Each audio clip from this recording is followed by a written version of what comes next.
Bismillahirrahmanirrahim. Assalamualaikum warahmatullahi wabarakatuh. Kembali lagi di channel Pena Pencari Hikmah. Kali ini kita akan bahas hadis ke-10 Kitab Mawaidul Usfuriyah tentang sifat surga dan neraka. Jangan lupa sukai video ini, komen, dan berlangganan, serta bagikan video ini agar bermanfaat bagi semua.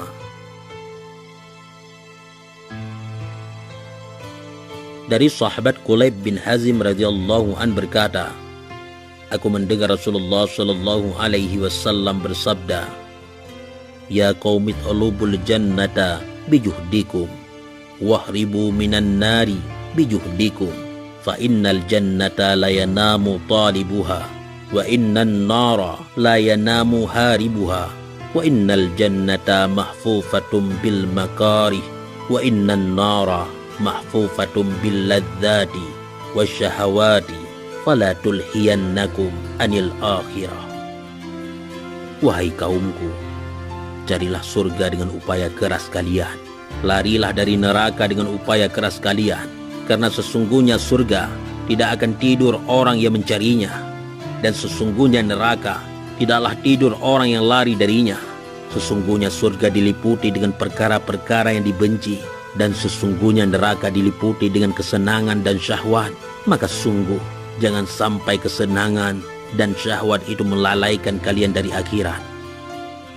Dan telah datang di dalam hadis lain dari sahabat Abu Sa'id Al-Khudri radhiyallahu an, dari Nabi sallallahu alaihi wasallam, bahwa sesungguhnya beliau bersabda, yunadi munadun idza dakhala ahlul jannati fil jannati ana lakum an tahyaw wa la tamutu abada wa ana lakum an tasihhu wa la taskamu abada wa ana lakum an tashubbu wa la tahramu abada wa ana lakum an tana'amu fala tab'asu abada.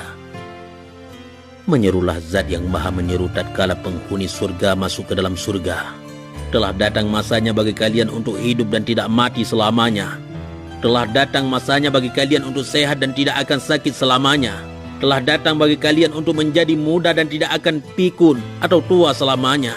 Dan telah datang masanya bagi kalian untuk bersenang-senang dan tidak akan kesulitan selamanya.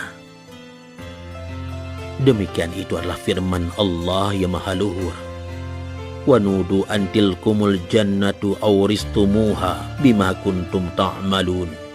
Dan diserukan kepada mereka, itulah surga yang diwariskan kepadamu disebabkan apa yang dahulu kamu kerjakan. Dari sahabat Abu Hurairah radhiyallahu an berkata, Rasulullah sallallahu alaihi wasallam bersabda, Allah yang maha luhur berfirman, a'adattu li ibadiyas salihina fil jannati ma la aynun ra'at wa la udhunun sami'at wa la khatarun ala qalbi bashar. Aku telah menyiapkan bagi hamba-hambaku yang soleh sesuatu yang tiada mata terlihat, tiada telinga mendengar, dan tiada sesuatu yang terlintas pada hati manusia.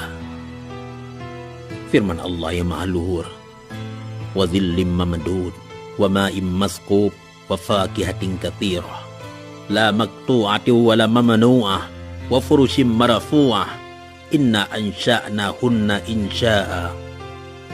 Dan naungan yang terbentang luas, dan air yang tercurah, dan buah-buahan yang banyak yang tidak berhenti berbuah dan tidak terlarang mengambilnya, dan kasur-kasur yang tebal lagi empuk.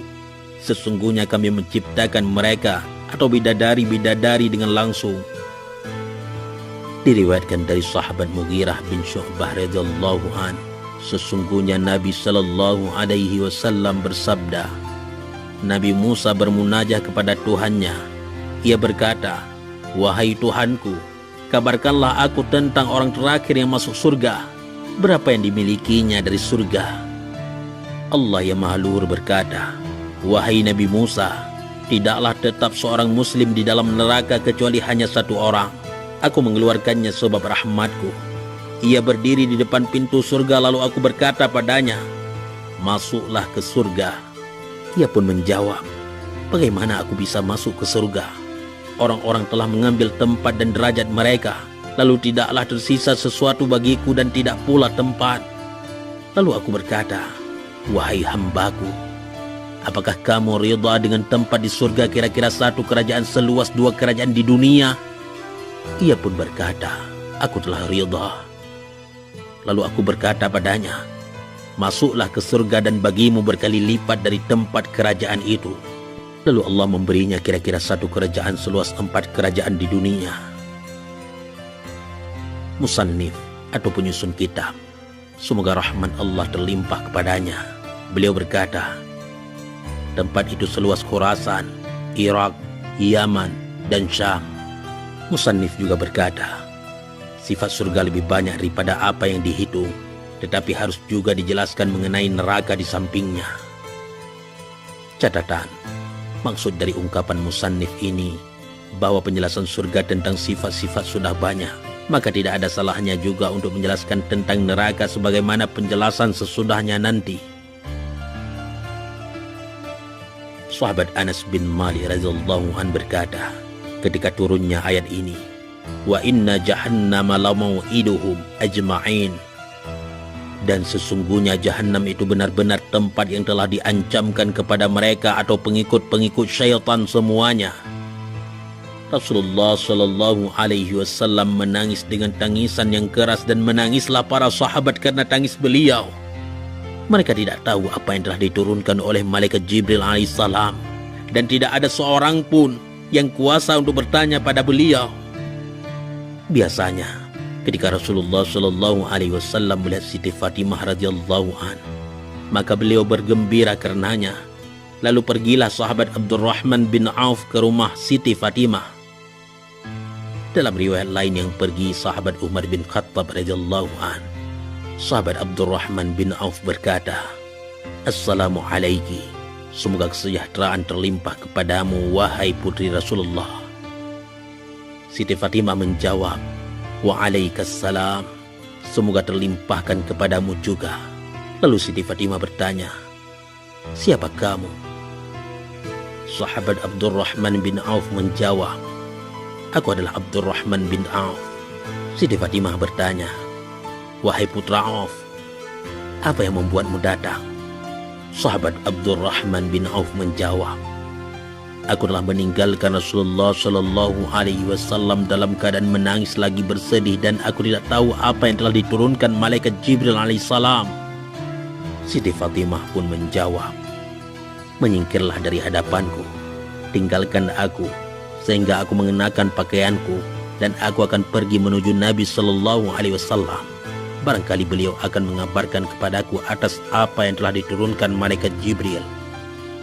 Siti Fatimah pun mengenakan pakaian tebal kusam yang telah dijahit di 12 tempat dengan pelepah dan daun kurma.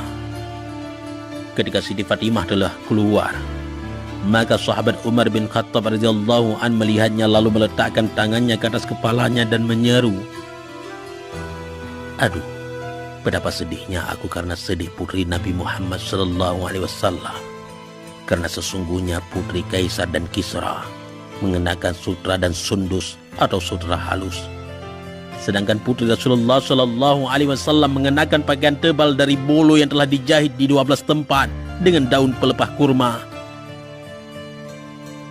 Catatan, Kaisar atau Kaisar dinisbatkan pada raja secara umum, sedangkan Kisra dinisbatkan pada raja Persia. Ketika Siti Fatimah radhiyallahu anha telah masuk, ia berkata, wahai Rasulullah, tidakkah kamu tahu bahwa sahabat Umar terheran dengan pakaianku? Maka demi zat yang telah mengutusmu dengan kemuliaan, tidaklah aku dan sahabat Ali atau suami memiliki tikar sejak 5 tahun kecuali kulit kambing. Kami memberi makan dengan itu pada unta kami di siang hari.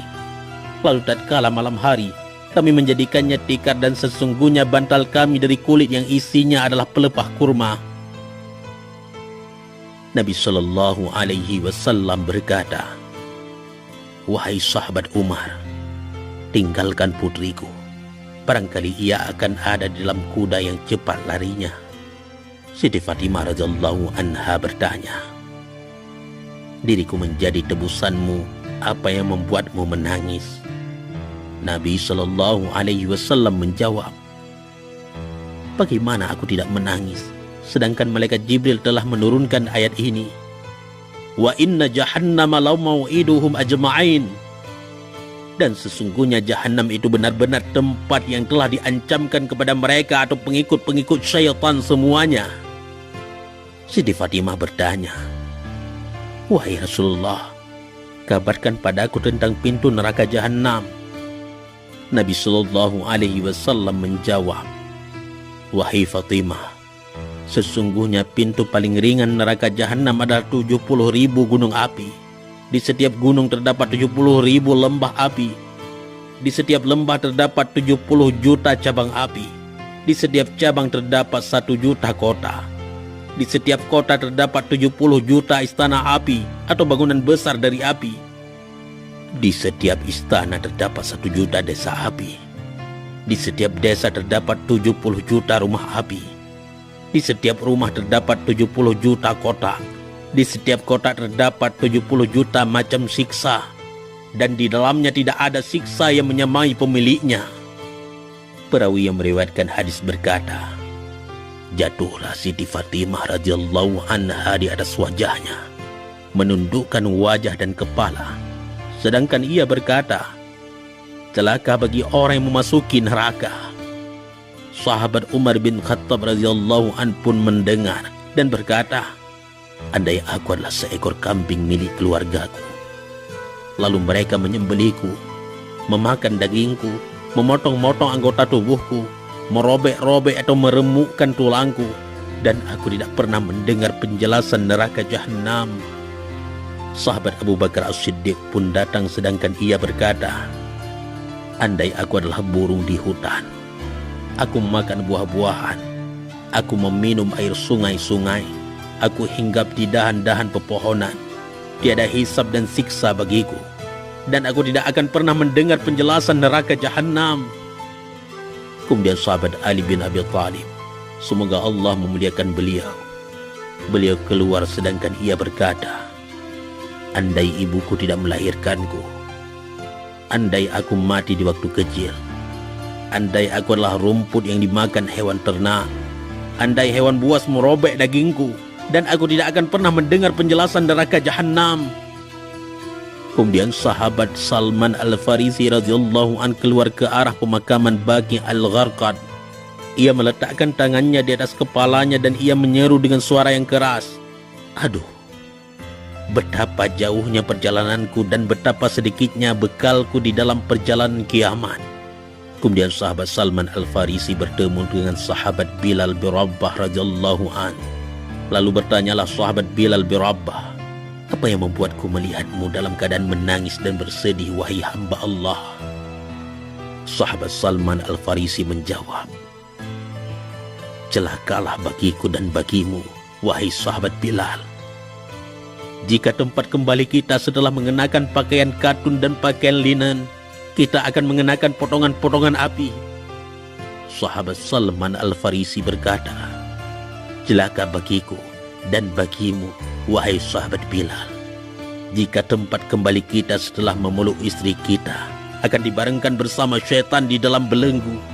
Celaka bagiku dan bagimu, wahai sahabat Bilal, tatkala kita diberi minum dari air hamim atau air mendidih neraka Jahannam, dan diberi makan dari pohon zakum neraka Jahannam.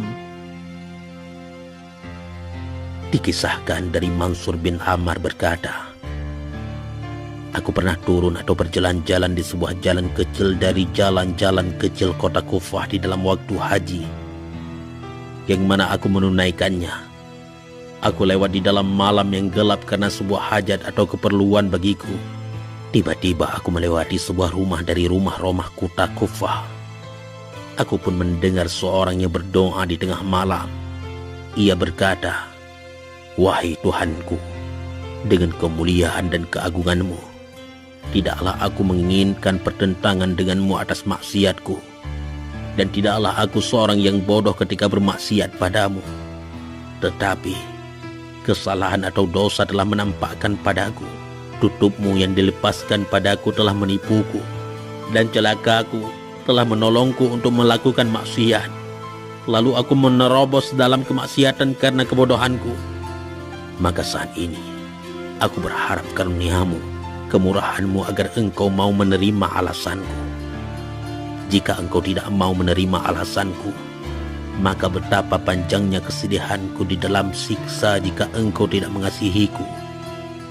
Ketika orang itu diam, aku membacakan sebuah ayat dari kitab Allah yang ma'lur kepadanya. Ya ayyuhalladzina amanu qu anfusakum wa ahlikum nara wa quduhan nasu wal hijaratu 'alaiha malaikatun ghiladzun syidadun la ya'sunallaha ma amarahu wa yaf'aluna ma yu'marun. Wahai orang-orang yang beriman, peliharalah dirimu dan keluargamu dari api neraka yang bahan bakarnya adalah manusia dan batu. Penjaganya malaikat-malaikat yang kasar, keras, dan tidak mendurhakai Allah terhadap apa yang diperintahkannya kepada mereka dan selalu mengerjakan apa yang diperintahkan. Lalu aku mendengar jeritan keras, kegaduhan, dan gerakan. Lalu diamlah suara gerakan itu dan aku tidak mendengar suara lemah setelahnya.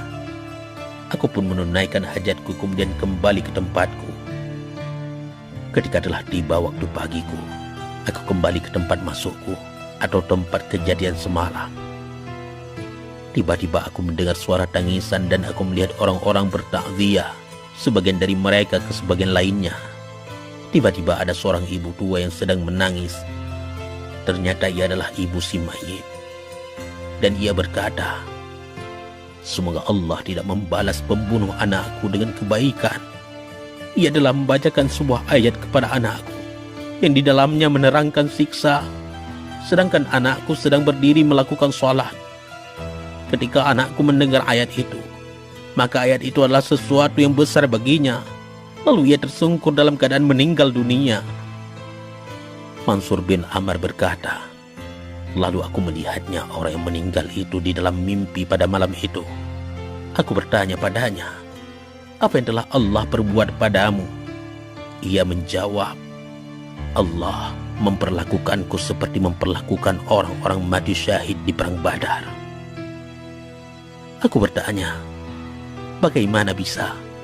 Ia menjawab, karena sesungguhnya mereka dibunuh dengan pedang orang-orang kafir, sedangkan aku dibunuh dengan pedang Tuhan yang Maha Pengampun.